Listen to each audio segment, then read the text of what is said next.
Je regarde le profil de Sarah Gnafo et je me rends compte que Sarah Gnafo a fait la groupie lors de la campagne présidentielle de Donald Trump. Elle était à New York toute contente. Oui, oui, oui, oui, oui, Trump.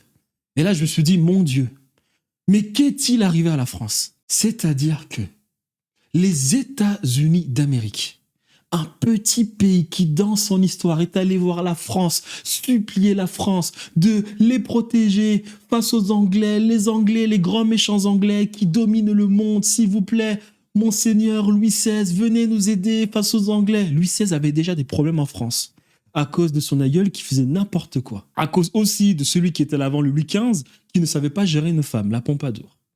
On lui dit non, ne fais pas ça, Monseigneur, s'il te plaît, on va te la mettre à l'envers, il y a Jacques Necker déjà qu'il faut gérer. Il y a de la subversion dans l'État français, c'est dangereux, on risque de te couper la tête.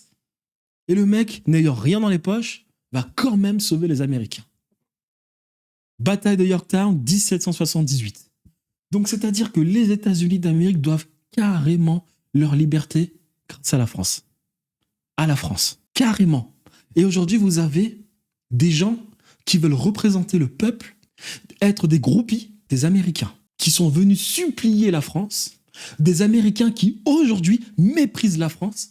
On voit Donald Trump se foutre de la tête de Macron. Non, mais c'est-à-dire quand même que Donald Trump, un bourrin, avec je ne sais quoi de ce qu'il a sur le visage, être condescendant vis-à-vis de la France, alors que son pays, littéralement, est un pays libre grâce à la France, un homme qui méprise la France et vous avez une groupie. Quand on sait que le dirigeant de la France est allé sauver les Américains, vous avez une groupie qui est contente d'être à New York. Sarah Gnafo. Sarah Gnafo qui, avec tout le respect qu'on lui doit, je ne sais même pas déjà si elle a réussi à maîtriser ce qui entre dans son ventre. À partir de là, comment est-ce qu'elle va tenir tête à des sauvages qui sont dans les coulisses de bon nombre de pays comme les États-Unis d'Amérique? Poutine en a parlé, de ces hommes en costume qui donnent les directives au président de la République.